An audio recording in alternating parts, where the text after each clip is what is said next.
चिखलदरा येथील ग्रामीण रुग्णालयामध्ये स्वयंपाक करून रुग्णांना जेवण देणाऱ्या बचत गटांना गेल्या 2.5 वर्षापासून निधी मिळाला नसल्यामुळे रुग्णालयातील रुग्णांना पोषक आहार न देता फक्त खिचडी देऊन आदिवासी रुग्णांची थट्टा केल्याची घटना बुधवारी घडली। शासनाकडून आदिवासी दुर्गम भागात विविध योजनेकरिता मोठ्या प्रमाणात निधीचा लाभ देत असल्याचा ढिंडोरा पिटत असले तरी आरोग्याशी संबंधित ग्रामीण रुग्णालयामध्ये मात्र निधीचा अभाव असल्याचे स्पष्ट झाले आहे। चिखलदरा येथील ग्रामीण रुग्णालयामध्ये गेल्या 2.5 वर्षापासून रुग्णालयातील रुग्णांना भोजन पुरवठा करणाऱ्या बचत गटांना वेतन मिळाले नसल्यामुळे रुग्णांना फक्त खिचडीचे वाटप करण्यात आले।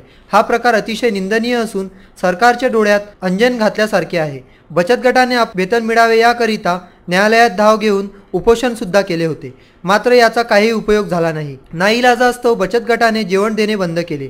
हो, ते आपलं वैष्णवी बचत महिला बचत गटचं ते आपलं अन्न पुरवठ्याचं हे होतं, त्यांचे वेतन झाले नाही, बिल प्रलंबित असल्यामुळे त्यामुळे त्यांनी आज मनाई केली द्यायला। मग आज सध्या जी सकाळच्या वेळेस खिचडी देण्यात झाली, संध्याकाळपासून मग हॉस्पिटलतर्फे काही व्यवस्था होईल। अच्छा, तर ते जेवण देण्याची बचत गटाने बंद का बरं केलं मग जेवण देणं? त्यांचे 2 वर्षापासून पेमेंट नाही झाले होते। आदिवासी रुग्णांना आता पोषण आहारापासून शासन किती दिवस वंचित ठेवणार असा प्रश्न उपस्थित होत आहे। VCN न्यूज करिता चिखलदरा येथून मनोज शर्मा यांचा वृत्तांत।